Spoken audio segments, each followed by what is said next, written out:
Anggaplah semua hal yang membuat hati Anda tuh bergetar. Itu adalah petunjuk. Saya merasa saya tuh punya percikan baru. Saya punya kepala api baru gitu kalau saya merasa terinspirasi. Dan kalau saya merasa terinspirasi, proses inspirasi itu seakan milik saya. Nah, begitu kita menyentuh sebagai guru, sebagai teman, sebagai mentor, menyentuh rasa ingin tahu ini, menurut saya api itu bisa menyebar. Dan itu yang saya rasakan sekarang. Saya sudah punya api sendiri. Karena saya mencari arti hidup saya, apa yang saya temukan dalam tempe. Cerita ini pesankan mungkin sampai akhir hayat saya. Kelas 3 SD di Klaten. Dengan guru namanya Bu Sri. Terpilih menjadi pemimpin presiden dunia, FAO, WHO. Dan pada waktu itu, saya teringat hanya Bu Sri. Bu Sri, sang saka merah putih sudah saya kibarkan di seluruh penjuru dunia. Guru itu mestinya bukan hanya untuk mengajar orang, tetapi mengajar keluarganya sendiri. Saat makan malam itu saat yang ditunggu karena kita tahu yang makan malam bersama kita itu menunggu cerita kita atau menghargai apa yang kita ceritakan. Ya memang kadang-kadang agak kayak seminar gitu sih, tapi sebetulnya itu yang ditunggu. Saya sangat menikmati diskusi ini, di mana seorang sosok itu melewati satu infleksi hanya dengan Bu Sri.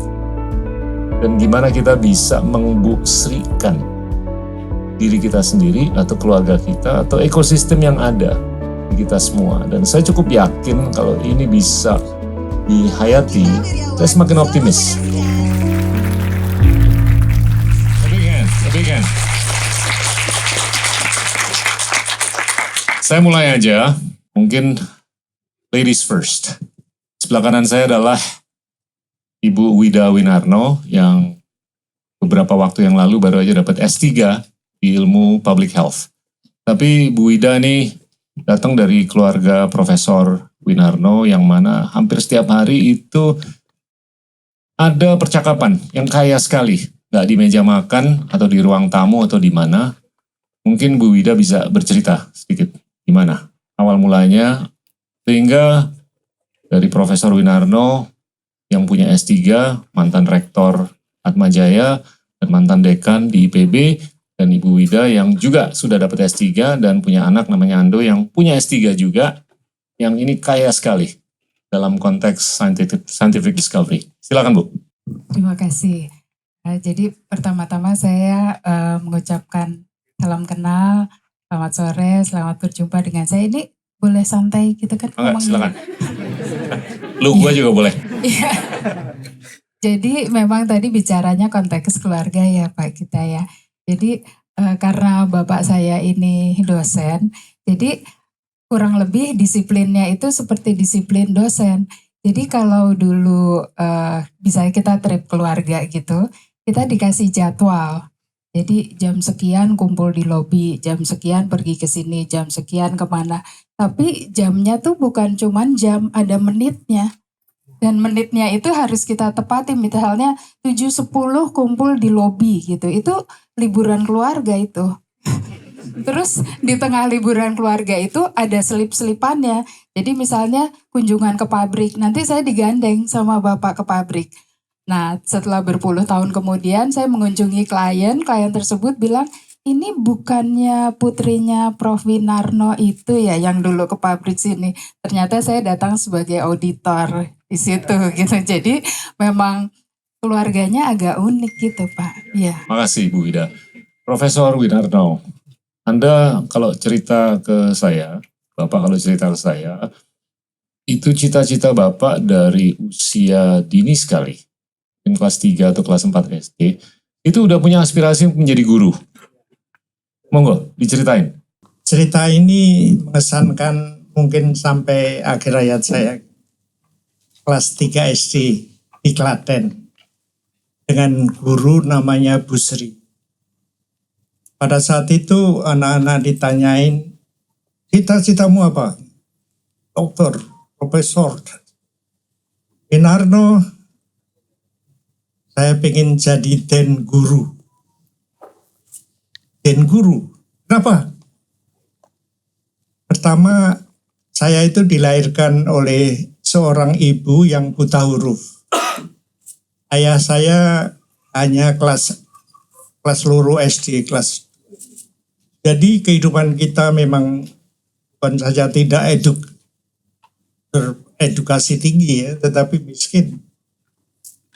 Tapi saya lihat tetangga itu kok tertib banget ya kalau jadi guru tuh anaknya jam 4 harus mandi, yang kulitnya hitam seperti saya dipupurin gitu, lalu jam 7 sudah pada belajar. Saya jam 8 malam masih main sepak bola, nggak ada ya.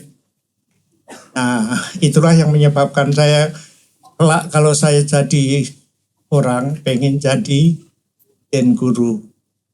Nah, menurut saya guru itu penting banget, dan sampai sekarang saya merasa one of the most important dan sangat berharga menjadi guru. Nah, pada saat itu juga memberikan pelajaran yang luar biasa bagi diri saya, dan kemudian jadi banyak sekali saya tiru di mana saja di dunia, yaitu ada namanya hasta karya atau pekerjaan rumah. Bahwa anak-anak besok kamu harus membawa sehelai kain merah dan putih serta tombola, ada benang, dan itu saja. Lalu kemudian acaranya hari ini anak-anak kita bikin lencana merah putih. Lencana merah putih, Bu.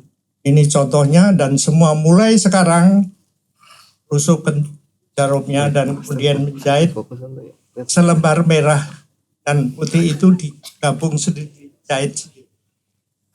Dan itulah ramenya, bukan main. Pada saat selesai, maka sematkan lencana ini di dada kirimu.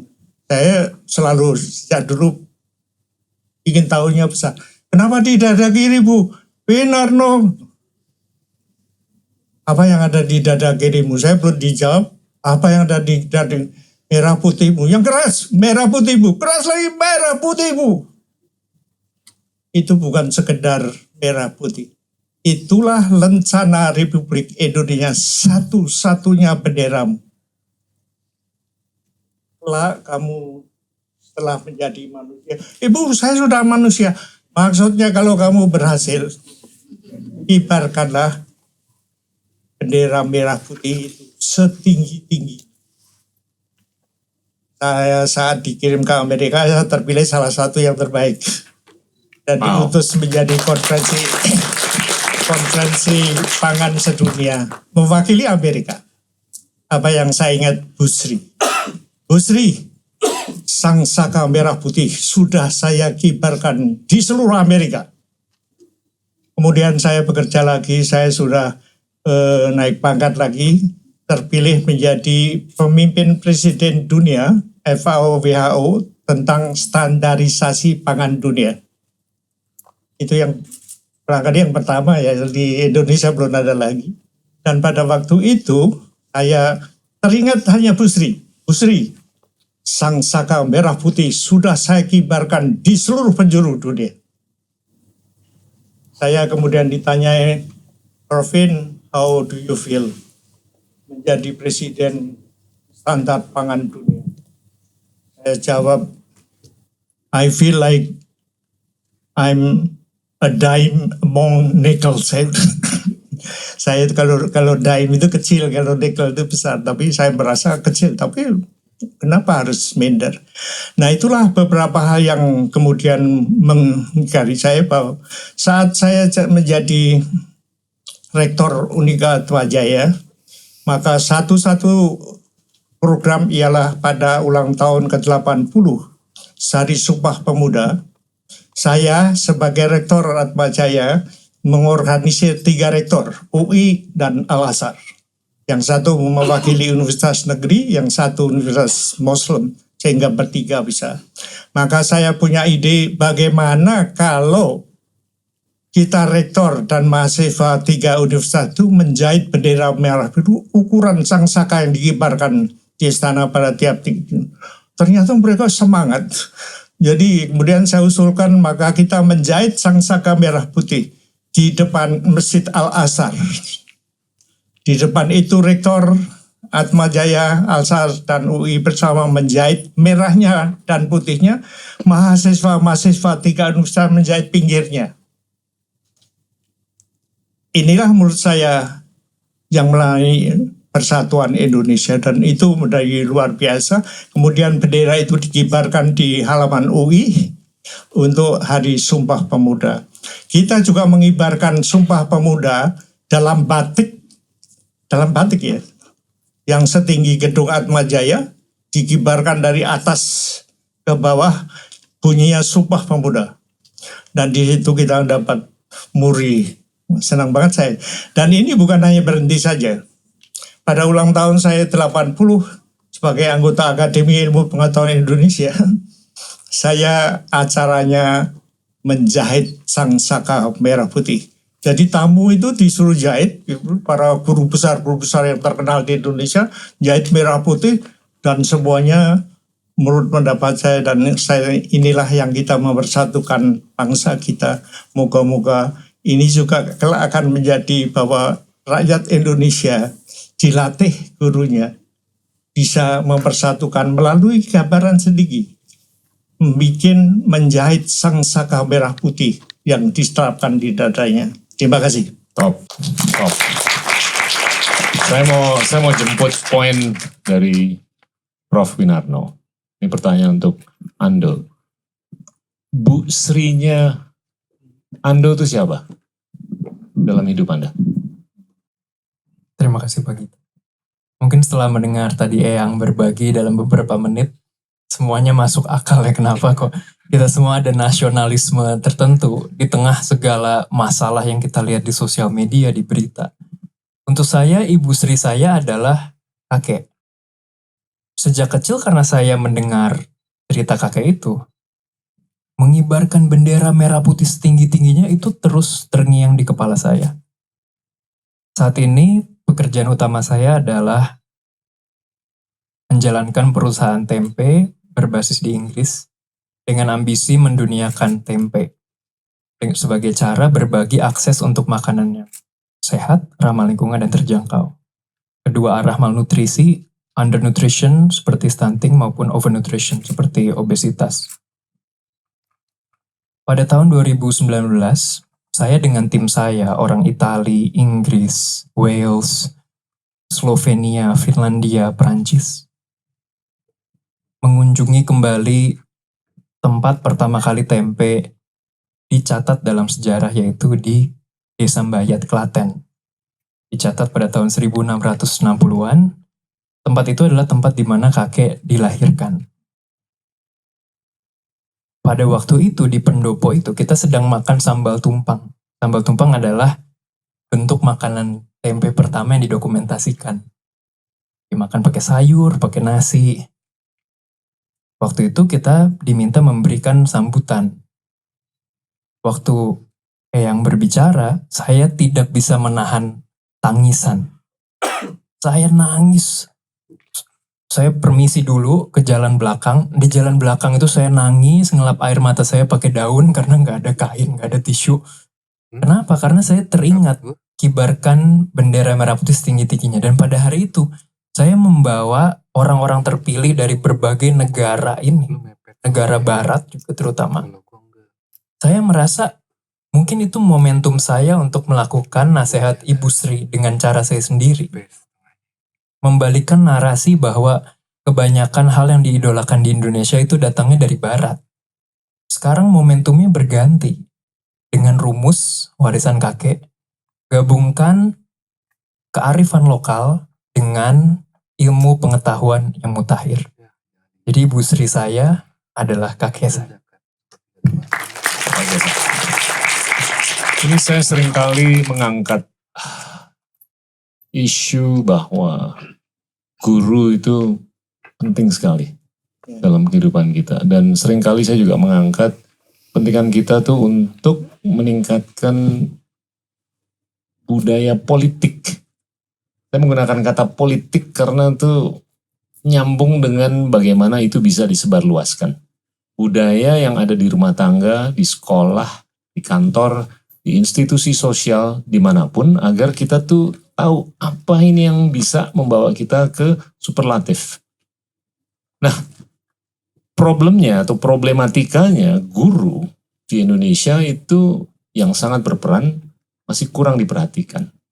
Nah, bagaimana Bapak Ibu sekalian itu bisa membantu adik-adik yang nonton untuk kedepannya itu penyikapan mengenai guru dan pengseleksian guru itu adalah yang terbaik untuk kita semua menuju 2045. Siapa yang mau mulai? Mungkin kayaknya Prof. Winarno udah gak sabar mau jawab. Ancang-ancang gitu. Guru itu singkatan dari bisa digugu dan ditiru. Bisa menjadi contoh dan kemudian diterapkan terhadap dirinya sendiri. Bagi saya, guru itu mestinya bukan hanya untuk mengajar orang, tetapi mengajar keluarganya sendiri. Bagaimana menjadi guru keluarga itu yang menurut saya jarang diterapkan. Dan saya menganggap tugas saya menjadi guru ialah mendidik anak dulu. Bahwa saya bisa ditiru, bisa digugu. Di rumah kita setiap hari itu namanya family supper, makan malam bersama menjadi agenda terpenting dalam kehidupan. Yang banyak ialah semua orang pakai handphone ngomong sendiri, nggak tahu ini ada. No, pacaran tidak boleh mengganggu mengenai supper. Supper adalah suatu hal yang dilupakan, suatu budaya Jawa atau internasional yang terpenting, di mana di situ kalau ini keluarga kita kalau di meja makan itu seperti seminar, orang saling berbicara, jangan melihat handphone semua lalu makan ini apa ya? Are we a family? Menurut saya it's a big mistake dan barangkali bisa diperbaiki untuk budaya kita. Dan karena alasan itu maka saya biasanya ngomong mengenai karena dosen ngajar. Jadi tadi diutarakan saya dididik juga bahwa tepat waktu itu penting. Itu inti dari seluruh disiplin awal. Anda boleh tanyakan di IPB atau di Atmajaya, tidak pernah kelas saya terlambat 1 detik pun. Waktu jadi saya rektor, tidak ada rapat guru besar terlambat 1 detik. Demikian juga di rumah. Nggak ada. Sopir, pembantu, on time. Kalau kita sudah mulai begitu, maka menjadi penting sekali. Dan yang terpenting itu, kalau kamu jadi ketua keluarga, kamu harus menjadi guru keluarga dulu. Bisa ditiru nggak? Bisa digugu nggak? Dan menurut pendapat saya, karena saya diberi titel Bapak Ilmu Pangan Indonesia, maka saya harus menunjukkan bahwa saya bisa ditiru. Caranya merebut posisi dunia yang menurut pendapat saya jarang bisa dilakukan. Saya memimpin jadi Presiden Codex Alimentarius Commission, alimen itu makanan, untuk seluruh dunia 2 kali jabatan lah yang susah, sekali aja susah 2 kali. Dan itulah yang kemudian karena Bu Sri tadi, kita itu hidup bukan hanya bekerja tapi harus mengibarkan bendera. Jadi kalau nggak pernah mengibarkan berarti nggak pernah berhasil. Nah ini juga terjadi pada anak saya. Wida adalah lulusan IPB, sosek yang sangat minim terhadap kimia, fisika dan sebagainya. Masuk ke S2 di bidang bioteknologi yang kadar kimia dan sebagainya. Ketua masuk ke dokteran kesehatan masyarakat di UI. Dia suka sambat gimana ini, pokoknya harus selesai. Dan menurut saya ini menjadi penting karena kalau jadi guru dan apa saja punya peninggalan sesuatu. Kalau sudah tidak ada itu apa karyamu? Apalagi jadi guru besar. Wah, ini peninggalannya harus nyata sekali. Kalau tidak ada peninggalan, hanya pamer titel aja, profesor, doktor, master, PhD. Tinggalanmu apa? Karena ini bangsa kita menuntut setiap orang untuk memberikan warisan kepada bangsanya. Dan Ando, saya rasa masih muda begini, nanti beberapa hari lagi akan mempublish bukunya pertama dari Gramedia, Mental Tempe ada. Nah itu karena apa? Karena meja makan tadi. Pada saat kita ngomong meja makan, Ando saya tegur, Ando kok nulis saja gitu ya. Bukan HP nulis saja. Ternyata setelah dia jadi dokter, saya lihat di tulisan-tulisan kertas itu omongan saya waktu di meja makan yang kemudian diungkapkan di dalam buku-buku baru. Oh my gosh, terima kasih banyak. Saya rasa segitu dulu biar lain. Luar biasa. Saya mau kasih kesempatan ke Bu Wida. Mungkin ditambahkan juga mengenai gimana Ibu itu bisa mengdivergensikan diri. Ibu itu ngerti pangan, ngerti biotek, ngerti fashion, terus anaknya jago musik juga. Dan ngerti pangan juga, ngerti biotek juga, ngerti tempe juga. Nah itu gimana tuh? Budaya apa yang dikembangkan di rumah? Orang lihatnya gitu ya. Saya bicaranya yang ringan-ringan saja ya. Jadi tadi kalau terkait makan malam itu, sebetulnya kalau yang saya rasakan gini, sebetulnya kalau soal waktu itu kan bagaimana kita menyediakan waktu, misalnya menyediakan waktu untuk kumpul makan malam. Tapi saat makan malam itu saat yang ditunggu karena kita tahu yang makan malam bersama kita itu menunggu cerita kita atau menghargai apa yang kita ceritakan.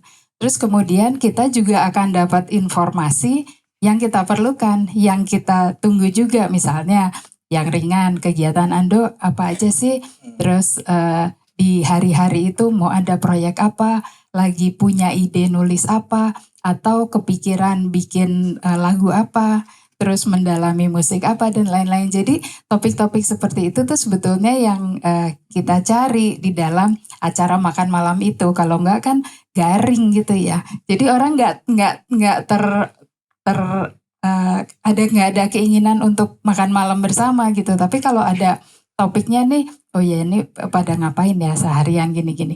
Kadang-kadang kita bahas jurnal-jurnal ilmiah yang baru muncul gitu kan. Jadi kita share di makan malam, itu gitu, gila loh. Ternyata, jadi kan kalau science kan begitu jurnal yang baru menyatakan ini dianggap itu sebagai kebenaran.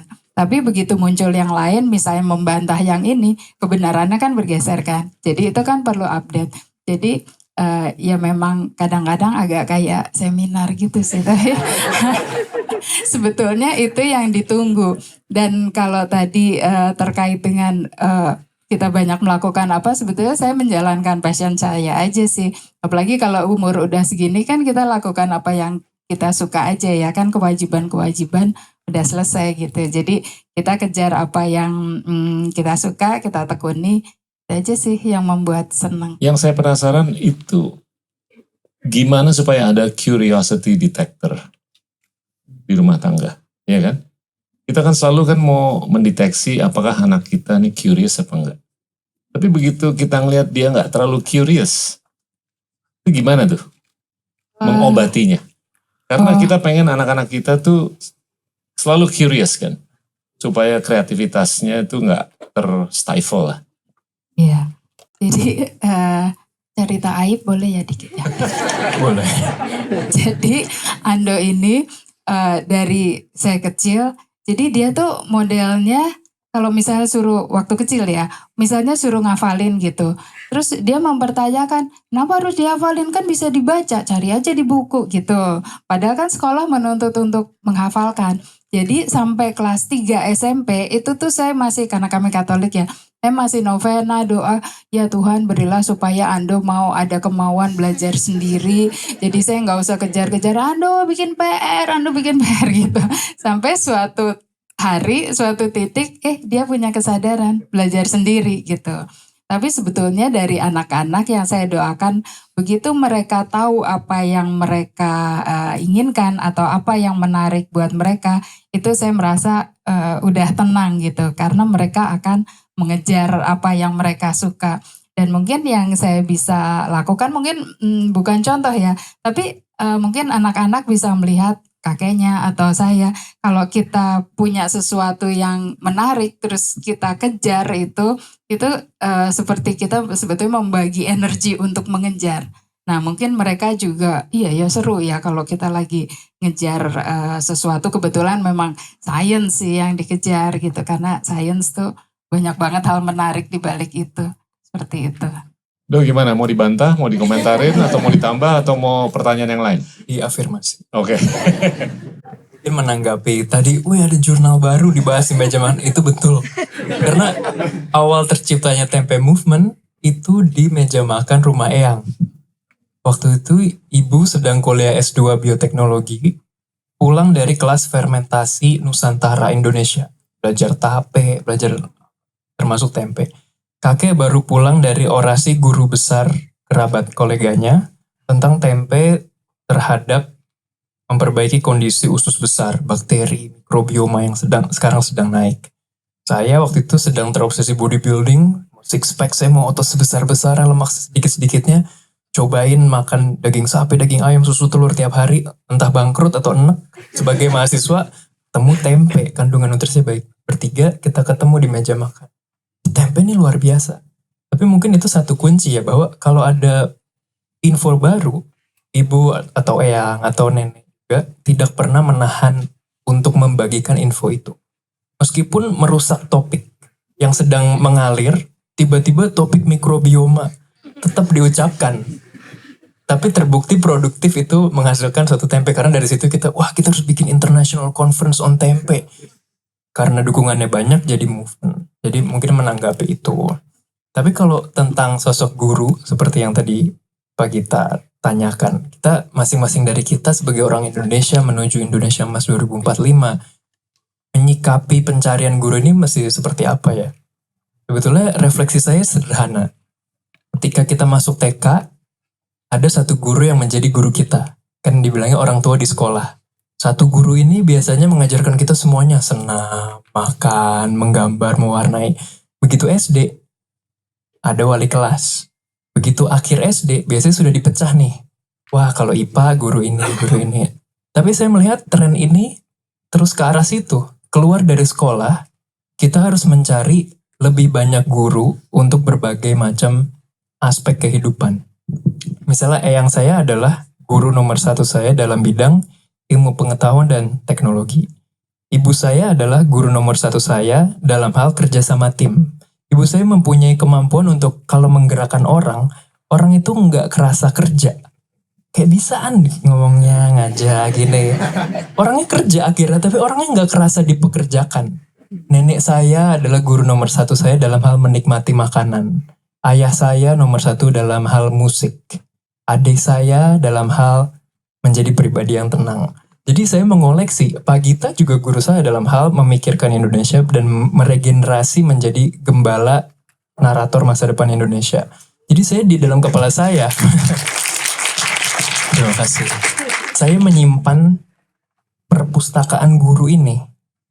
Nah, tetapi ada pengalaman baru-baru ini yang baru sadar. Ini SMA saya dulu, kok ada teman TK saya jadi guru sekarang di situ. Di kampus saya dulu ada teman sekelas saya guru di situ. Ternyata pencarian keguruan ini adalah siklus. Di mana kita tidak boleh menutup kemungkinan bahwa kita juga akan jadi sosok guru. Jadi cita-cita akhir saya, walaupun sekarang saya di bidang entrepreneurship dan sains, cita-cita akhir saya juga sama seperti kakek. Saya ingin menjadi guru dengan jalur saya sendiri. Saya membayangkan kalau baca komik Kung Fu Boy gitu kan, ada bapak-bapak tua yang jago kungfu, udah keliling-keliling dunia, ujungnya dia ke air terjun lagi, hidup sederhana. Nah, saya pengen mengarungi dunia nih segila-gilanya, nanti saya kembali mengajar. Jadi terhadap pertanyaan Pak Gita tadi, menurut saya ada 2 fase. Fase pertama adalah kita mencari sosok guru, kita kurasi aspek apa yang mau kita bentuk. Fase 2 adalah kita yang menjadi guru, dan kita bayangkan ingin menjadi guru seperti apa, karena sekarang caranya banyak. Tidak harus institusi pendidikan, bisa sosial media, bisa podcast. Menurut saya itu, Pak. Terima kasih. Saya mau lempar beberapa faktoid. Ya, yang pertama, ini yang saya udah cukup sering sharing. Kalau kita memilih guru dari yang top 20% di lembaga pendidikan yang bisa dipertanggungjawabkan, dia itu bisa ngajar dalam setahun, 1,5 tahun ajaran. Dan itu yang dilakukan Singapura. Korea Selatan itu lebih gila. Dia tuh memilih guru dari top 5%. Dan guru di Korea Selatan tuh status sosialnya tuh luar biasa. Status ekonominya juga luar biasa. Jadi kalau orang mau jadi guru itu dianggap keren banget daripada dia kerja di Amazon kayak, di McKinsey kayak, atau di mana. Nah, kalian tuh diberkahi karena ada seorang guru yang dari top mungkin 1%, namanya Profesor Winarno. Iya kan?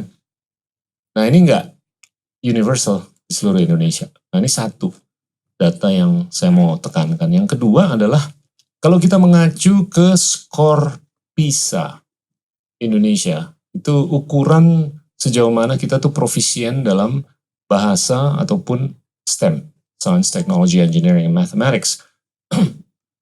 Kita tuh nomor 71 dari 78 negara yang diukur. Kita masih jauh di bawah rata-rata dunia. Terus yang ketiga, ada observasi di mana pengiriman orang-orang Indonesia ke luar negeri itu masih kurang. Ya, saya selalu bercerita kalau di Amerika tuh ada 450.000 orang Tiongkok, 200.000 orang India, 150.000 orang Korea Selatan, 100.000 orang Turki, 8.500 orang Indonesia. Di Inggris, 200.000 orang Tiongkok, hampir 4.000 orang Indonesia. Nah, ini kalau kita mau mencari ilmu, ya mau nggak mau angka-angka tersebut harus ditingkatkan. Apalagi dalam ilmu STEM. Apalagi kalau kita bulet mau meningkatkan produktivitas. Tadi Ando kan ngomong mengenai gimana kalian tuh produktif di rumah tangga kan. Saya mencari gimana nih keemasan kita nih bisa ditopang dengan peningkatan produktivitas. Yang mana produktivitas kita tuh untuk barang dan jasa per tahun tuh hanya $24.000. Singapura, negara tetangga yang paling dekat, itu $200.000. Kalau kita nggak menyikapi produktivitas, ya sulit untuk kita bisa mencapai keemasan. Monggo, siapa yang mau? Prof? Ya, kalau boleh saya coba. Jadi memang kalau menurut saya, pendapat saya itu kita punya banyak pemuda-pemuda yang brilian. Tapi rasanya persiapan untuk menjadi bergairah ke atas itu kurang. Dan menurut saya peranan guru menjadi bagus. Waktu saya di SMA, kita dididik, kepala sekolah saya bilang, kamu sekolah di sini, kita tidak pengen kamu jadi lebih pinter.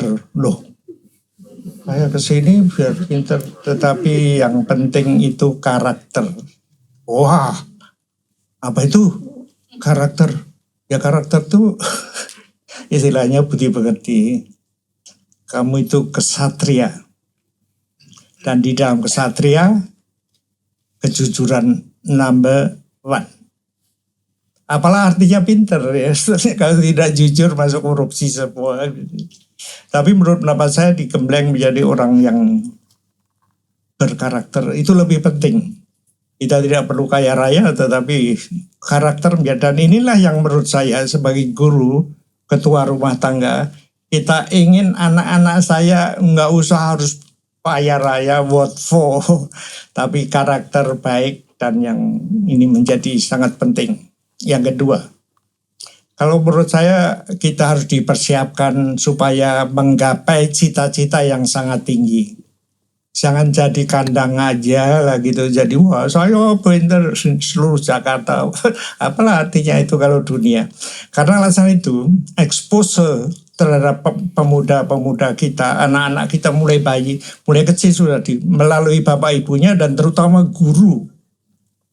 Mendidik seorang guru bukan mendidik sebagai hal yang biasa, karena itu menurut pendapat saya pendidikan di Indonesia terhadap pendidikan guru mungkin perlu mendapat prioritas yang lebih tinggi lagi gitu ya, sehingga guru yang seperti waktu saya menjadi rektor Atmajaya, saya pikir cita-citanya kok menjadi hanya bertanding dalam negeri. No, saya raise money untuk mengajak mahasiswa ke Harvard ya.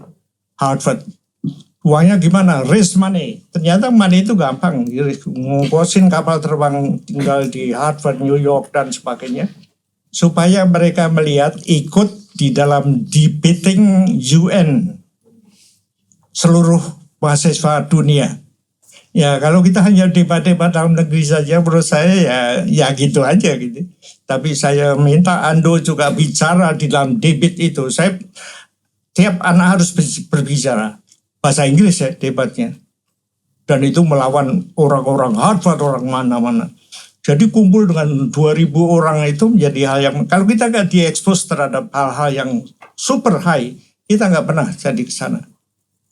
Ando saya ajak dan kemudian orang pintar lain diajak di sana mencoba ngomong saja susah ya, apalagi debat. Tetapi mereka harus dilatih, expose. Setelah ikut debat kita ajak mahasiswa mengunjungi universitas terbaik di dunia, MIT, Harvard, Massachusetts di mana saya dibesarkan. Ando juga ikut ke sekolah saya dan ternyata Ando lebih kecantol ke sekolah saya, ke Massachusetts. Yang saya waktu itu tidak tahu Ando mau jadi apa. Tetapi kalau dari orang Jawa, sebagai kakek itu intinya namanya tarsu, mengantar cucu. Itu bisa ngantar cucu di SD, taman kanak-kanak itu udah seneng banget. Saya dipersilahkan oleh rektor Universitas Massachusetts menghadiri Ando mempertahankan PhD-nya di sekolah sama dengan saya dulu. Jadi melalui bagaimana debat mengenai tesis itu dilakukan. Waduh, padahal saya cita-citanya itu ngantar cucu di taman kanak-kanak ya, tapi luar biasa sekali. Dan inilah yang kemudian saat dia terekspos ke universitas itu, lalu aduh saya pengen ke sekolah ini. Dan betapa indahnya dunia itu. Ando 50 tahun setelah saya mendapat PhD, dia mendapat PhD pada bidang sama di universitas yang sama. Tidak banyak orang melakukan. Dan inilah kenapa exposure, jangan diekspos terhadap yang rendah, ekspos terhadap yang setinggi mungkin. Supaya kita itu punya cinta, we are not bangsa yang terbelakang. Saya tidak pernah merasa, meskipun ibu saya kan barangkali senang banget, saya bukan hanya guru biasa, saya jadi guru besar. Jadi dan kemudian saya juga melihat bahwa setelah dididik nasionalisme, ternyata tadi itu produk. Orang yang nasionalisme itu cinta pada produk-produk nasional. Jangan suka import. Saya berpendapat bukan hanya nikel dan sebagainya, tapi pangan Indonesia luar biasa sekali. Kita itu harus bisa mengekspor produk-produk nasional dan senang bangga. Dan menurut saya durian dalam saya membuat buku namanya Freeze Dryer. Jadi bagaimana kita bisa makan durian the same size, the same taste, the same color 20 tahun yang akan datang the same. Sekarang teknologi itu bisa. Jadi kita tidak bisa menangani produk-produk dalam negeri ini kalau kita tidak mencintai.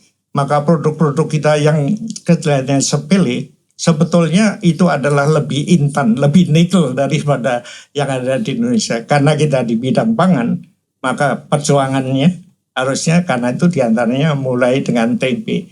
Barang siapa yang percaya kepada perkara kecil dan menekuni, dia pasti akan bisa mengembangkan perkara besar. Terima kasih, Prof. Saya mau kupas lebih dalam. Mungkin saya mau tanya ke Ando nih. Tapi saya mau tambahin.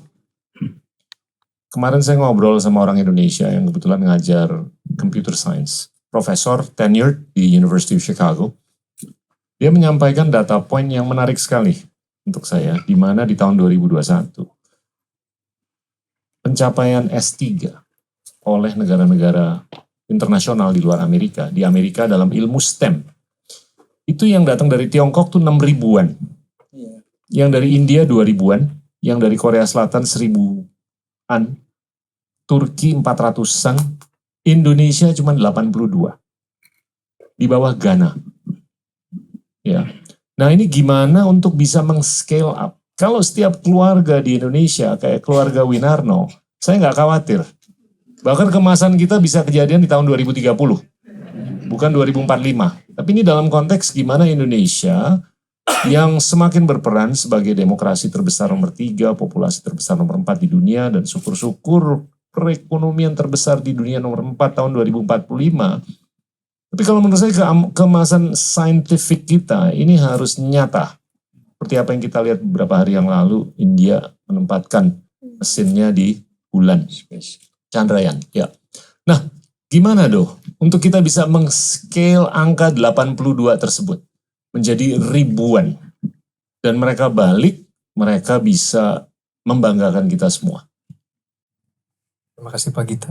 Berarti terkait produktivitas SDM dalam STEM. Sudut pandang saya sebetulnya personal. 3 poin saya adalah api, kebenaran, dan dampak. Nah, siapa di sini yang begitu kakek saya cerita, itu di dalam dada tuh kayak ada apinya gitu. Bisa angkat tangan?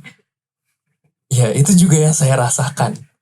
Dan dulu saya merasakan kontrasnya. Dulu saya mau jadi musisi, dulu saya mau jadi desainer.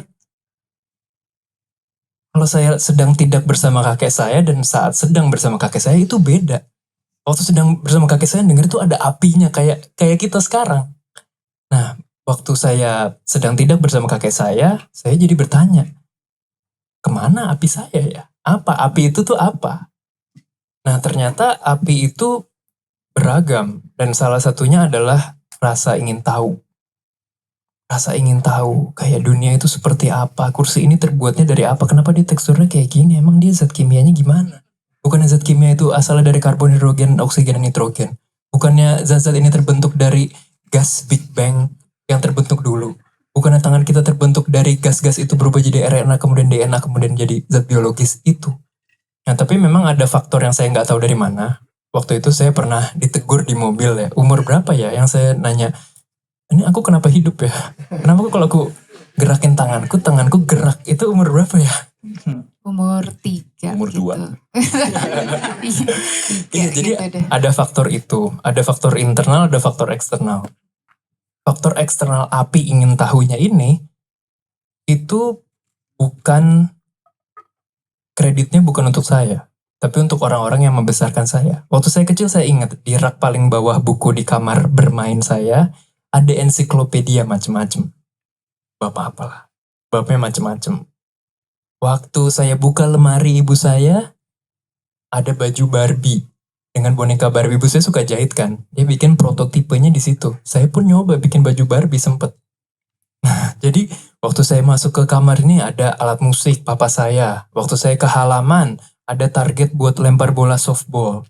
Waktu saya ke sini ada itu, saya nggak tahu itu sengaja atau enggak, tapi di sekeliling saya dan saya itu, wih, ini apa, ini semua halnya beda. Ada rasa ingin tahu, ada rasa haus. Dan itu kreditnya pasti bukan untuk saya, untuk orang yang membesarkan saya. Di keluarga pun begitu, setiap kali kakek ngomong seperti itu. Nah, saya pun merefleksi, kalau dulu waktu saya SD, datang ke kelas bawa buku, bawa bolpen, guru itu menulis di depan dan kita menyalin kan. Kita mentransfer informasi. Sekarang informasi bisa dicari, yang perlu kita transfer apa? Memilah mana yang penting, mana yang tidak. Untuk ingin memilah mana yang penting atau yang tidak, yang dibutuhkan apa? Motivasi. Motivasi dari mana? Nah, kalau dalam kasus saya, itu adalah mencari arti hidup. Kita hidup untuk apa? Peninggalan kita apa? Kata kakek. Dampak untuk orang lain apa? Pengalaman apa yang membuat hati kita terisi? pengalaman mana yang membuat hati kita merasa ini salah. Nah, begitu kita menyentuh sebagai guru, sebagai teman, sebagai mentor, menyentuh rasa ingin tahu ini, menurut saya api itu bisa menyebar. Dan itu yang saya rasakan sekarang. Saya sudah punya api sendiri. Karena saya mencari arti hidup saya, apa yang saya temukan dalam tempe. Oh, kalau menyebarkan akses untuk makanan bergizi, ramah lingkungan dan terjangkau, saya bisa melihat narasi hidup saya berarti. Apinya, saya sudah tidak perlu menyulut lagi ke obornya yang saya punya sendiri.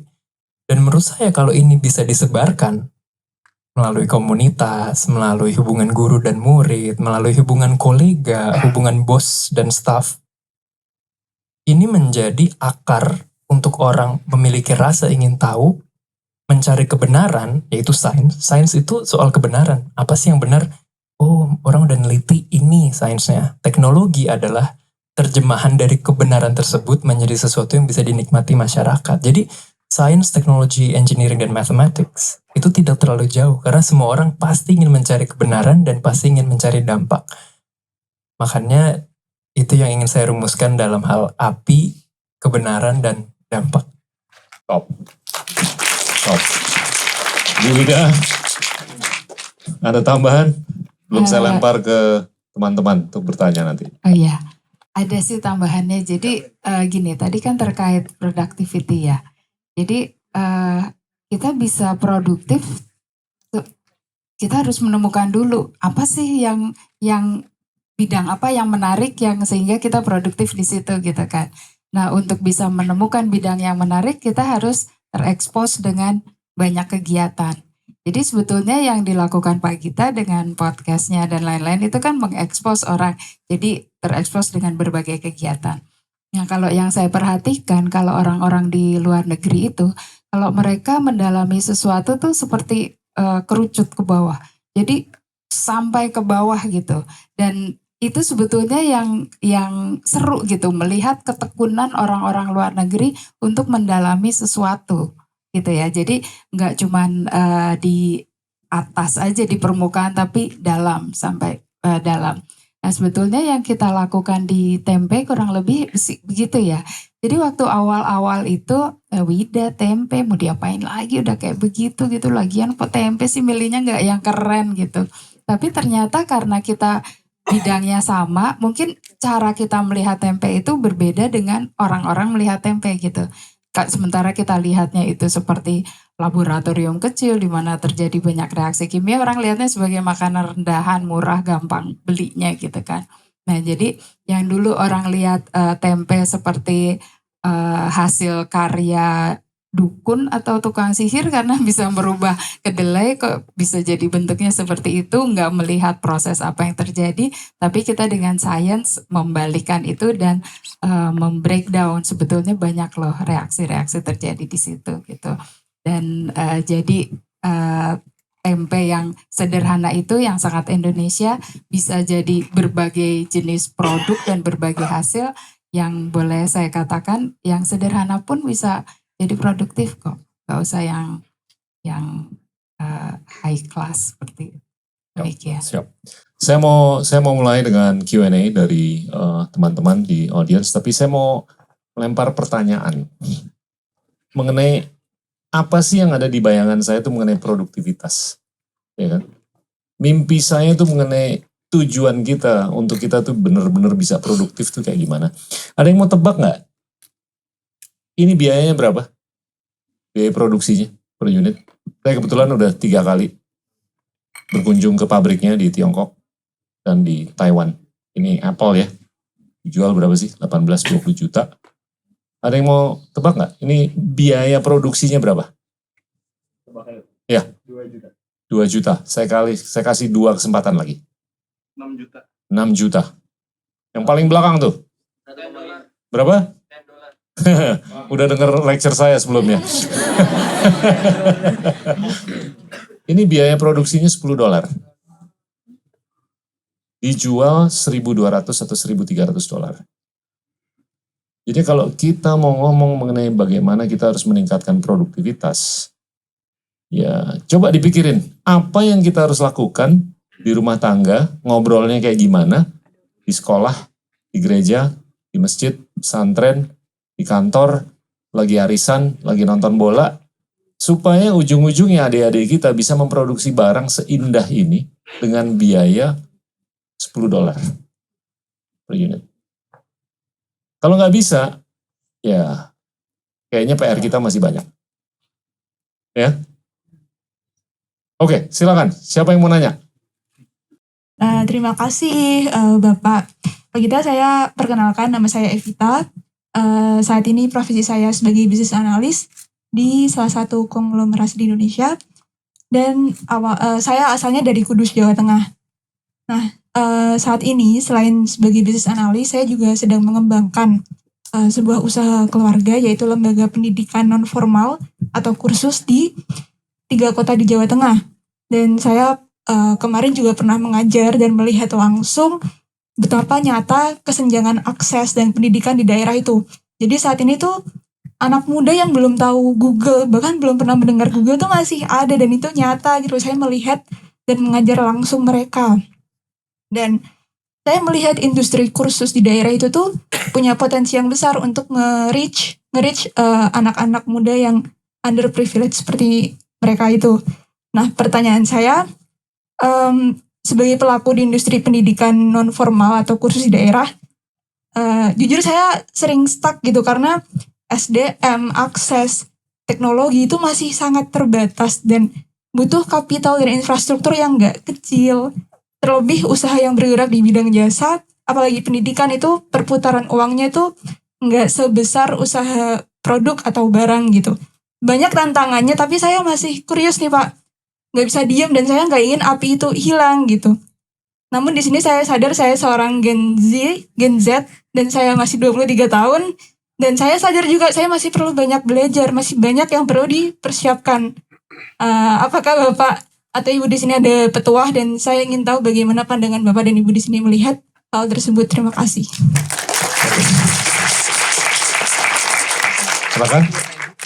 Ini pada ngalah ke profesor semua nih. Jadi salah satu yang terpenting dari pelajaran saya, inilah contoh yang ekstrim. Ibu saya seorang buta huruf, bapak saya kelas SD. Saya bisa mencapai apa saja yang saya inginkan karena hanya mendapat guru Bu Sri. Kenapa ya kalau ada guru yang bisa memberikan apa istilahnya percikan api nasionalisme hanya karena menjahit rencana merah putih, buat saya itu luar biasa banget. Jadi saya harus menjadi terbaik bukan hanya dalam negeri tetapi di dunia. Kok bisa? Kalau saya bisa, masing-masing ada harusnya bisa. Itulah yang menurut pendapat saya, hanya mereka anak-anak diberi encouragement. Nah, guru yang memberi encouragement itu menurut saya sangat penting sekali. Kok bisa memberi percikan-percikan yang diutarakan itu menggigit sekali sanubarinya itu, jadi luar biasa sekali. Dan kalau ada hal-hal gitulah, karena alasan itu peran guru menghasilkan percikan-percikan nasionalisme dan harga diri, bahwa kita itu bukan orang yang bodoh. Kita itu bisa sama pinternya dengan di mana saja. Kita bertanding di dalam sekolah di mana saja. Rasanya kalau ada sekolah sana saya lihat loh kok yang pinter orang Indonesia ya. Kalau di sana loh, kalau di Indonesia kok kelihatannya kok tidak pinter-pinter. Setelah di sana ternyata dipacu dengan kompetisi yang luar biasa. Ternyata kita, komputer waktu itu baru Fortran 4 ya susah banget. Saya pikir, saya kok gampang banget. Loh, saya nomor 1 misalkan. Kok bisa sih anak orang buta huruf bisa begitu? Loh, kalau saya bisa kan semua orang bisa. Hanya percikan-percikan api yang menggigit sanubari kita, yang diperlukan kita. Dan inilah menurut saya ilmu pendidikan yang mesti harus memperdalam. Kok bisa ya ada hal, kalau setiap orang dipercikin satu percikan kecil-kecil yang semua menjadi nyala api besar dan berkobar, dan bukan hanya membakar, menerangi dunia. Wow, oke, top. Lanjutnya, Oke, silakan. Terima kasih Pak Gita. Perkenalkan, nama saya Bagas. Pertanyaan saya cukup singkat kepada Mas Ando. Bagaimana cara kita untuk selalu memiliki kesadaran dan keinginan belajar guna meningkatkan kemampuan diri? Terima kasih. Baik, terima kasih pertanyaannya. Sebelumnya kalau boleh saya menambahkan yang tadi, ada satu nilai dari S3 yang menurut saya perlu dibuat semakin bisa diakses oleh masyarakat umum. Tugas seorang murid S3 adalah untuk menemukan sesuatu yang belum pernah ditemukan di dunia sama sekali. Entah itu pengetahuan tentang teknologi. Begitu sudah, kita berhak mendapatkan gelar. Begitu kita memutuskan, oke, saya berkomitmen untuk mencari satu hal ini yang dunia belum tahu. Itu kita sudah resmi masuk ke ranah S3. Tetapi ini menurut saya tidak harus sebatas di dunia akademis ini. Yang tadi sudah dilakukan, tadi dari mana? Kudus. Kak siapa namanya? Kak Evita di Kudus. Itu Kak Evita sudah memutuskan bahwa Kak Evita akan menjadi pembuat perubahan di sistem pendidikan anak-anak yang tidak memiliki privilege yang sama dibandingkan di kota melalui jalur kursus. Itu perilaku seperti S3-nya sebetulnya sudah sama.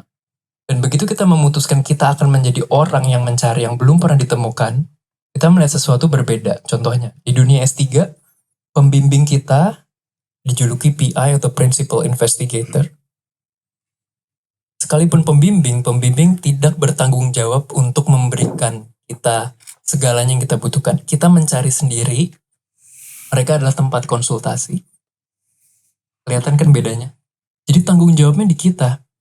Kalau ditanya di forum ini, saya yakin Kak Evita yang paling tahu kondisi lokal di situ. Dinamika sosial masyarakat yang penting, peluang yang ada. Jadi menurut saya, yang pertama dilakukan adalah percaya diri. Bahwa yang punya kacamata yang melihat yang Kak Evita lihat itu hanya Kak Evita. Yang lainnya silakan berkonsultasi. Tapi di sini Kak Evita sedang melakukan S3 untuk mencari tahu apa sih yang belum pernah ditemukan dalam menyelesaikan solusi ini. Itu menurut saya nilai S3 yang belum banyak dibicarakan. Jadi terima kasih. Nah tadi untuk pertanyaannya, bagaimana menjaga komitmen untuk memperbaiki diri? Jawaban sebetulnya sangat simpel. Sambutlah semua hal yang membuat hati Anda itu bergetar. Entah bikin menangis, marah, sedih. Itu adalah petunjuk untuk perubahan apa yang Anda inginkan. Misalnya, waktu dulu saya ada 3 hal. Yang pertama terkait kakek. Eyang mungkin jarang menceritakan ini. Tapi Eyang ini dulu mengoperasi ibunya sendiri di garasi rumah untuk menyingkirkan tumor kanker payudara, sehingga mengalami trauma karena ketika ada tulang iga yang membusuk, ada arteri yang terbuka, sehingga beliau pindah ke bidang pangan dari kedokteran hewan pada waktu itu. Menurut saya mendengar cerita ini aja sudah menggetarkan hati saya. Yang apinya itu menjalarnya kemana-mana. Menjalar ke, aduh gimana ibu saya ada resiko kanker payudara nggak ya, ibu saya bisa sampai umur berapa. Dan menjalar lagi ke rasa ingin tahu. Dan terus kita gimana bisa meminimalisir resiko kanker ini? Gimana kita bisa meminimalisir resiko penyakit kronis ini? Oh ternyata makanan salah satu komponen penting dibanding. Di samping istirahat yang cukup, manajemen stres, kehidupan sosial yang baik, dan olahraga yang cukup juga. Nah ini asalnya dari mana? Dari hati yang bergetar itu. Nah yang kedua adalah, sekarang mungkin kita lihat polusi.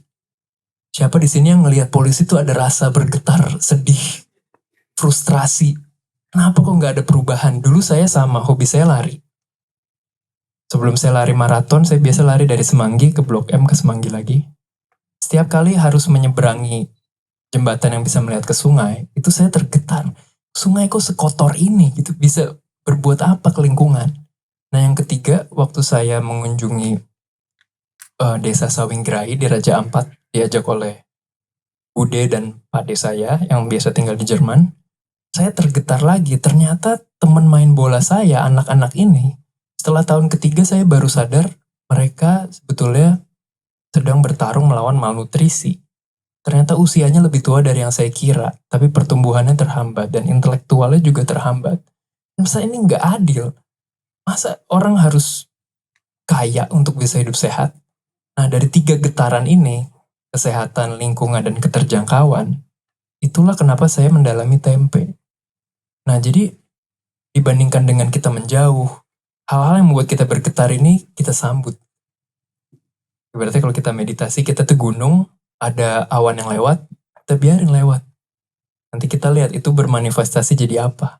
Nah, menurut saya sumber api saya itu dari situ. Terima kasih. Bu Wida, ada tambahan? Iya, mungkin saya menambahkan Evita yang dari Kudus tadi ya. Kebetulan belakangan ini tuh belum lama selesai penelitian di pedesaan juga ya, tapi pedesaan di perkotaan. Nah, itu terkait dengan ibu-ibu di desa-desa tersebut gitu. Jadi kalau nanti iseng bisa baca namanya teori the plant behavior. Nah, jadi teori itu tuh menyatakan sebetulnya kita bisa loh membentuk orang, behavior orang itu kalau kita cukupi berbagai kebutuhannya gitu. Nah, jadi mungkin ada keterbatasan ya tadi dengan akses atau internet dan lain-lain. Tapi sebetulnya mungkin banyak hal lain yang bisa digali karena ada belief factors di belakangnya yang bisa memaksimalkan pendidikan di Kudus tersebut gitu. Jadi daripada cari-cari muter-muter kan dikasih baca apa gitu ya. Gitu. Makasih Pak. Terima kasih.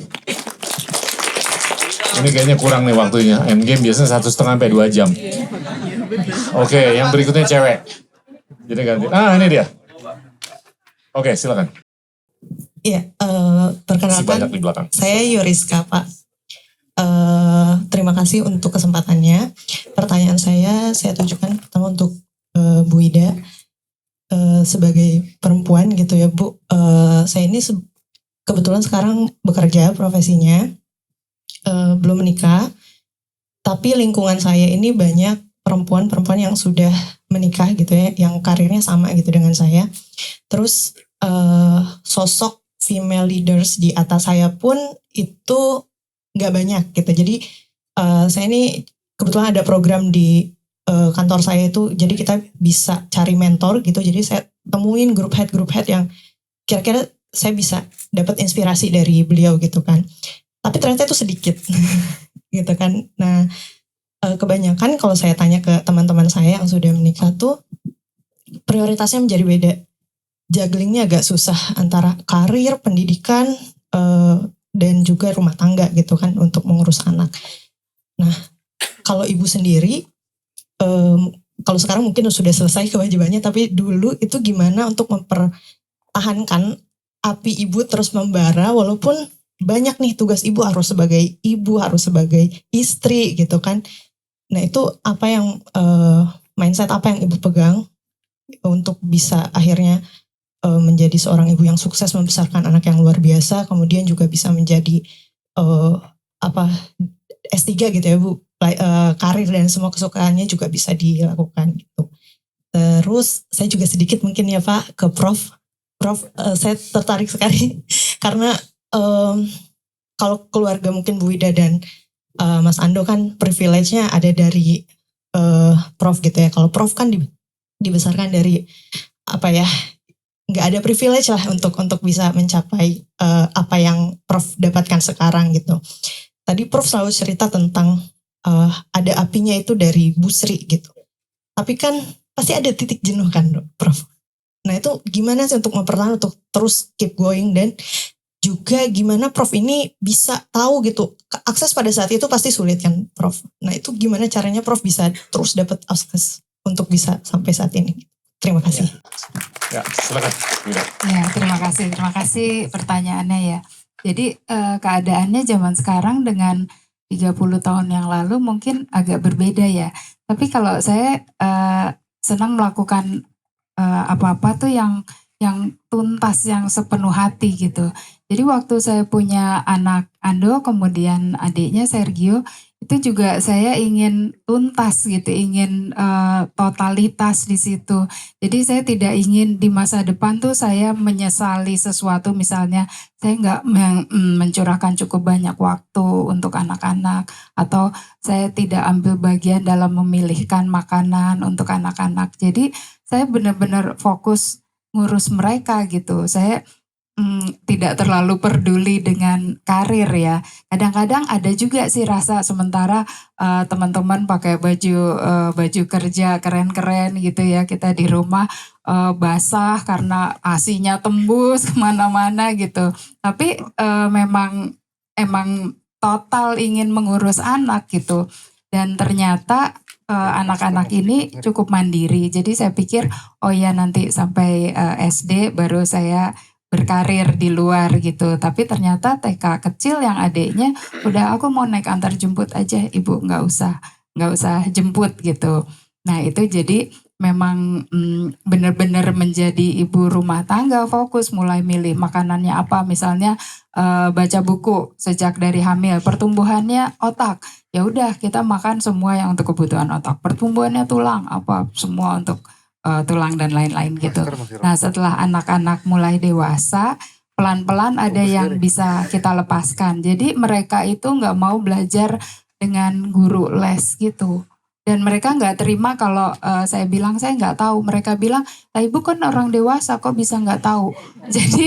Jadi belajar lagi integral, diferensial gitu-gitu. Akhirnya karena belajar, iya karena mereka harus ngajarin mereka sampai. Jadi sampai adiknya kelas 3 SMA itu saya masih bikin makanan bekal untuk dibawa ke sekolah gitu. Jadi setelah itu baru selesai, dianggap selesai anak-anak, saya fokus juga dengan karir. Dan memang cita-cita saya setelah saya umur 50, saya ingin lakukan sesuatu untuk berbagi dengan masyarakat, mengembalikan apa yang sudah saya terima, dan akhirnya jadilah seperti ini. Terima kasih. Prof. Baik. Orang menjadi manusia atau berhasil itu tidak pernah sendiri. Dan dia pasti atas jasa yang lain. Tadi saya sebut Bruce Lee. Dalam pepatah Cina yang menurut saya terkenal itu, when you drink water, please remember the man who dug the well. Pada saat kamu minum air, ingatlah yang siapa yang menggali sumur. Jangan pura-pura tidak tahu bahwa Anda itu banyak yang menolong. Nah tentu saja saya punya list guru saya. Guru yang terakhir itu pembimbing saya, Profesor Dr. Stumbo. Yang memberikan saya sebetulnya how life be run. Pertanyaannya begini. Win, please answer this question.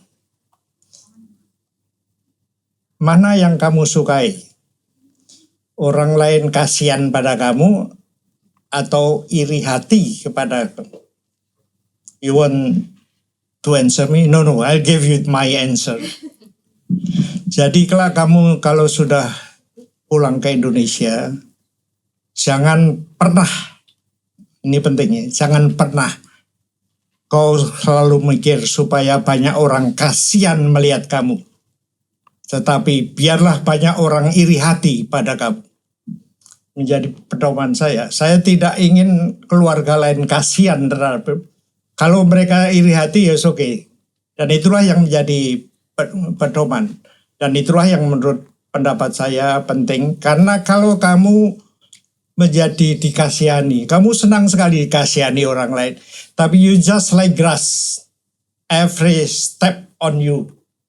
You can do anything about it. But kalau kamu menjadi orang besar, akan banyak seperti pohon tinggi menjulang, ditiup angin deras bergoyang. Jadi kalau menjadi besar tidak digoyang itu menurut saya kamu belum besar. Jadi let's menggoyang. Tetapi lebih baik orang iri hati pada kehidupan kita daripada kasihan melihat kita. Never feel senang dikasihani. Itulah yang menyebabkan semangat kita harus nomor 1. Itulah semangat kita harus bisa meskipun di Amerika, di mana saja we want to be number 1. Nah itu beberapa hal yang memberikan inspirasi bagaimana bisa memperan. Saya sampai tua pun masih ingin kalau orang iri hati oke, tapi jangan pernah kasihan pada saya. Terima kasih. Okay, we got time for one more question. Laki.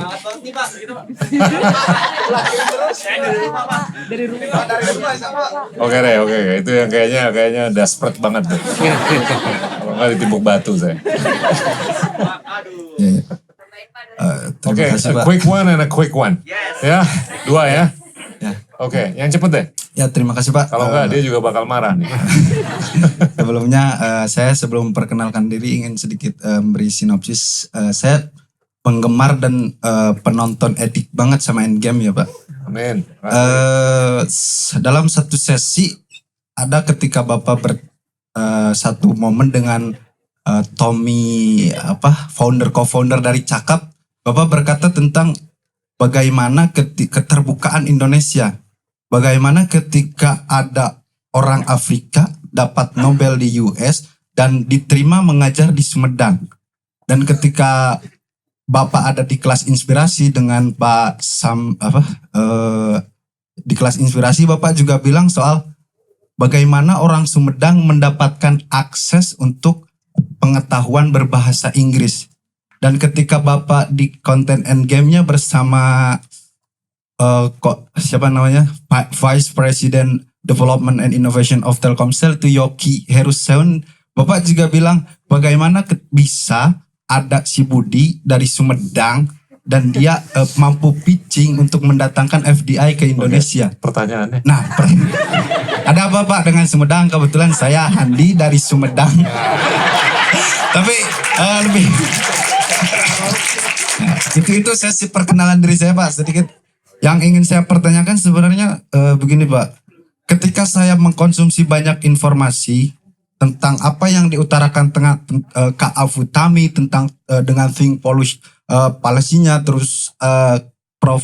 Ando dengan Tempe Movement-nya, begitupun Kak Denika dengan sukacitanya yang sekarang saya pakai sama dengan Prof. Ando. Nah, jadi pertanyaannya begini Pak, saya ini memang seorang ya katakan entrepreneur dari desa juga. Saya asli dari pelosok timur desa Sumedang dan kebetulan saya orang yang tidak diberi kesempatan mencicipi bangku kuliah. Tidak pernah masuk universitas manapun dan terima kasih dengan hadirnya YouTube yang saya anggap adalah kuliah tanpa bangku. Dan kalau ditanya apa fakultas saya, Endgame. Terima kasih atas landscape yang Bapak istilahnya itu. Oke, pertanyaannya. Pertanyaannya begini Pak, dari perspektif seorang entrepreneur, apakah saya akan mengalami masa di mana customer behavior itu mulai benar-benar tahu apa yang terbaik untuk keberlangsungan hidupnya? Apakah saya akan mengalami masa itu? Karena terus terang dalam menjalankan sebuah bisnis saya menjadi bias ketika saya banyak mengkonsumsi informasi tentang planetary health, terus climate strikes dan sustainability health kalau ya Kak Prof. Ando bilang gitu. Makanya kebetulan saya juga bisnis saya bergerak di lini memenuhi kebutuhan industri tahu tempe. Semoga kedepannya bisa bertumbuh. Oke. Sekian dari saya Pak Gita. Ya, Salam dari. Saya akan minta Ando jawab ya, karena Pak kayaknya relevan. Tapi pertanyaan berikutnya, silakan. Terima kasih. Makasih teman dari Sumedang. Selamat malam Pak Gita, terima kasih atas kesempatannya. Mohon maaf kalau nggak sopan. Saya semangat sekali Pak dari rumah. Nama saya Arya. Saya tuh tipe kalau orang yang kalau udah keluar saya nggak mau pulang tanpa ada sesuatu yang saya ambil. Nah saya mau nanya, saya ingin mengulik lebih dalam bagaimana keluarga Pak Winarno di rumah itu menyikapi antara kekerasan dan kekejaman. Karena yang saya saat ini sedang pelajari, saya sedang banyak baca buku, ini saya paksa. Saya ini terlahir dari keluarga yang keras, tapi tidak kejam. Nah, saya banyak baca buku itu, kekejaman dan kekerasan itu disamakan, sehingga dia menyentuh ke ranah HAM. Nah, bagaimana menyikapi di keluarga Pak Winarno, kok bisa seteratur itu? Apakah ada kekerasan di sana? Kekerasan ini, kita katakan saja kalau saya menganggap tamparan itu bukan keras. bukan kejam, tapi itu adalah suatu kekerasan. Saya kalau diludahi itu baru kekejaman. Nah, ini yang saya pengen tanyakan, bagaimana mendidik putra-putrinya bisa menjadi seperti ini gitu. Terima kasih. Bagus. Sebenarnya banyak sekali. Satu lagi nih Pak. Udah. Ini simpel Pak. Bagaimana Bisa masak ditipu tempe sama panitia nih. yang bagus supaya proteinnya nggak hilang. Itu aja Pak. Oke. Terima kasih Pak. Per, silakan. Ando dan Prof. Ando dulu deh, Ando. Baik, terima kasih Handi. Mewakili saya untuk teman dari Sumedang. Oh iya. Dengan Kak Handi ya, yang ada di story-nya Denika ya. Dari pesantren? Iya betul. Denika cerita, ini ada jauh-jauh dari pesantren ke Sukacita. Gue terharu banget, dia bilang. Denika terharu Anda datang ke toko jauh-jauh. Dan sekarang pakai bajunya, sepatunya juga lokal kan? Luar biasa. Terima kasih. Pijak, Bu. Siap. Nah, jadi di sini, apakah kita akan mengalami perubahan di mana customer behavior akan mengerti nilai-nilai paling penting, ramah lingkunganan, kesehatan, nilai-nilai luhur keberlangsungan.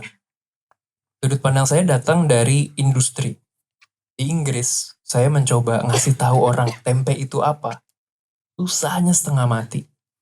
Dan saya baru sadar bahwa customer behavior, perilaku kita untuk mengkonsumsi produk-produk, membeli produk, membuat keputusan kita akan beli apa, itu semua ada kendali pelaku-pelaku di situ. Jadi itu bukan sesuatu air sungai yang mengalir begitu saja. Tapi ada sumbernya, air terjunnya, ada danaunya. Nah, air terjunnya itu apa? Ada perusahaan besar yang mengeluarkan uang untuk promosi, untuk merubah customer behavior. Ada kebijakan publik yang memberi pagar. Sekarang saya sedang merenungkan sebetulnya, dan saya mengerti kenapa Pak Gita menginisiasi sekolah public policy, kebijakan publik. Latar belakang saya adalah ilmuwan, kemudian entrepreneurship, dan saya sekarang sedang dalam proses sangat mengapresiasi kebijakan publik. Ibaratnya ilmu pengetahuan itu matahari. Memberitahu, oh kemana, mana kebenaran, mana arahnya. Entrepreneurship itu semacam nutrisi di tanah. Kalau kita menanam tanaman, itu modalnya dari ekonomi, dari modal, dari perubahan sikap orang. Dan public policy itu adalah pagarnya, diberi batasan. Tanaman ini tumbuhnya di mana, jangan sampai ketemu tanaman lain yang nanti bisa berakhir seperti itu. Jadi apakah iya atau tidak, kita akan mengalami itu tidak bisa dijawab semudah itu, karena itu jawabannya akan berupa pertanyaan baru. Apakah kita akan terlibat membentuk itu? Karena faktornya adalah ya kita juga gitu. Kita sebagai konsumen, bisanya apa? Kita vote pemilu melalui apa yang kita beli. Termasuk kita sebagai usaha tadi memenuhi kebutuhan tahu tempe, membuat air terjun baru untuk merubah aliran sungai ini. Nanti kalau Kak Handi jadi menteri misalnya ya, membuat kebijakan pagarnya. Jadi iya atau tidak itu tergantung. Tergantung seberapa banyak dari kita serius dan seberapa banyak kita meregenerasi. Mungkin pikiran saya itu. Dan ya untuk ini itu, cuman saya terpikir ini Pak, tentang ibu saya. Jadi menurut saya topik pembahasan perempuan ini sangat penting. Karena jujur, dan saya yakin Eyang pun setuju, Eyang selalu bilang, kalau dengan ibu itu harus sayang banget. Itu pesan Eyang. Dan saya yakin ibu itu profesi yang paling luar biasa. Saya tetap yakin. Karena mungkin saya beruntung memiliki pengalaman yang luar biasa juga. Tapi soal memilih, keluarga atau karir, anak atau karir. Menurut saya pengalaman ibu saya ini menarik. Waktu ibu saya hamil saya, ibu mengalami plasenta previa dan pendarahan. Dokter sudah tanya, Bu, peluang anaknya lahir itu hanya 55%. Ibu mau tetap mencoba atau mau berkarir dulu? Aborsi. Ibu memutuskan, ya udah jelas apa keputusannya ya. Memutuskan untuk melanjutkan dengan catatan, ya mungkin yang tadi cerita ibu belajar ilmu pangan, terus memberi makan kayak apa, istirahat, meninggalkan karir dulu ya. Tapi dengan strategi, udah jadi manajer waktu itu, sehingga kalau dilanjutkan posisi strategis tetap ada strateginya. Dan kalau kita merenungkan kembali pertanyaan dokter itu, ibu mau pilih anak apa karir? Sekarang, ibu dengan anaknya berkarir bersama di Tempe Movement gitu. Jadi kadang dalam hidup itu ada hal-hal yang kalau kita memilih yang paling utama, sisanya akan mengikuti. Kalau itu ya yang saya merefleksikan dari pengalaman ibu. Mungkin itu. Dan ini kalau cerita-cerita kayak gini adanya di buku Mental Tempe. Ayo Prof, silakan. Baik, tadi mengenai kekerasan Kekerasan dan keluarga. kekejaman. Kekejaman di dalam keluarga itu saja. Ya, kadang-kadang memukul dan sebagainya itu memang bisa terjadi. Tetapi itu tergantung kepada bagaimana kita mulai. Pada saat saya mulai cari jodoh, tanya Ando, saya punya 8 kriteria, harus ini. Salah satu harus punya anak banyak karena saya dilahirkan 19 tahun menikah baru keluar. Jadi maka saya ketemu istri saya ternyata keluarga 14. Wah ini sudah bilang lagi nomor berapa wah ini oke gitu. Tetapi lepas dari itu tergantung kepada keluarga ya. Tadi diutarakan Nandu, keluarga kita terutama anak-anak cucu itu jauh lebih cinta pada istri saya daripada saya. Karena terus terang aja istri saya sangat lembut sekali deh. Jadi untuk marahin istri rasanya kok gak tega gitu, lembut apalagi kepada anak-anak. Jadi kalau menurut saya seorang anak itu mestinya lebih banyak mencintai ibunya. It's a must. Karena dia mengandung, bapaknya nggak mengandung, nggak menetai, nggak beri makan. Tetapi dia itu adalah yang memelihara dia dalam kandungan sampai besar. Kalau ada anak yang mengingkari ibunya, menurut saya dosanya besar sekali. Nah karena alasan itulah, maka kalau tadi digabungkan lagi dengan nasihat lain, jangan sampai orang lain kasihan melihat keluarga kita. Inti dari semuanya. Pokoknya sampai anaknya jelek rapotnya, jangan sampai ada orang ngomong mengenai anakmu jelek. Biarlah mereka iri hati. Nah ini konsep yang kadang-kadang agak sok gitu ya. Tapi kita tegakkan. Tidak boleh orang lain kasihan. Atau saudara, atau tetangga, atau siapa saja kasihan melihat kita. Nah karena itu muncullah juara-juara dengan demikian. Harus nanti kata yang Dedi, pokoknya jangan boleh ada. Kasihan. Dengan demikian memang rasanya tidak pernah saya dengar kekerasan di dalam keluarga kita.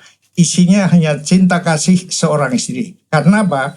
Karena saya memilih istri terbaik di dunia. Nah ini yang menurut saya. Kalau saya itu ya. Mungkin Bu Ida mau nambah?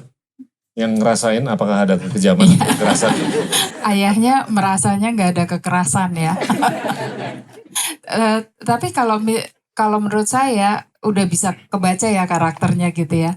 Keras tapi tidak kejam gitu. Jadi memang keras dalam arti disiplin, dalam arti punya prinsip dan lain-lain, tapi tidak kejam dan tidak menghukum.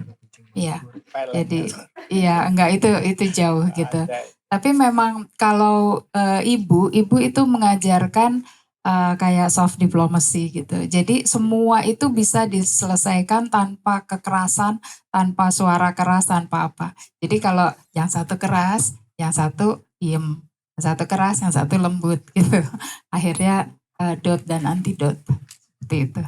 Top. Wow, big hand untuk keluarga Winarno, Profesor Winarno, Wida Winarno, dan Ando Winarno. Saya ingin mengucapkan banyak terima kasih. Ini udah berakhir. Mohon maaf, banyak yang masih angkat tangan. Saya hanya ingin menegaskan bahwa untuk menuju keemasan kita di apakah itu tahun 2030, 40 atau 45. PR-nya masih banyak. Tapi saya sangat menikmati diskusi dalam 1 jam 22 menit terakhir ini, di mana seorang sosok itu melewati satu infleksi hanya dengan Bu Sri. Dan gimana kita bisa mengbusrikan diri kita sendiri atau keluarga kita atau ekosistem yang ada di kita semua. Dan saya cukup yakin kalau ini bisa dihayati dan anggaplah dilakukan. Saya semakin optimis. Dan optimisme ini kalau menurut saya sangat terukur. Terukur selama kita mau menyadari defisiensi kita atau kekurangan kita. Kalau kita nggak mau menyadari kekurangan kita, ya semakin sulit. Tadi saya sudah sampaikan beberapa kekurangan-kekurangan. Kalau kita mulai dari situ, saya rasa I think it's a really good starting point. Dengan itu, terima kasih. Wassalamualaikum warahmatullahi wabarakatuh. Oh, ada pesan. Jadinya proceeds dari ini akan disumbangsikan untuk kepentingan sosial. Terima kasih banyak. Ya. Hari ini seru banget karena yang biasanya cuma nontonin Endgame dan Pak Kita di YouTube, hari ini bisa nonton secara live dan bisa belajar langsung dari 3 generasi keluarga Winarno. Harapannya semoga lebih banyak keluarga Winarno lain yang lahir setelah sesi ini karena sangat empowering dan inspiring banget. Dan kalau misalnya akan lebih banyak lagi keluarga yang seperti itu, akan lebih banyak lagi keluarga yang mementingkan pendidikan yang berkualitas dan juga kesempatan yang sama untuk masyarakat Indonesia. Aku yakin sih akan ada Indonesia generasi emas tahun 2045. Semoga narator-narator baru bisa bermunculan seperti apa yang Pak Gita harapkan dari output Endgame itu sendiri. Terus semoga Indonesia bisa jadi negara yang lebih keren lagi.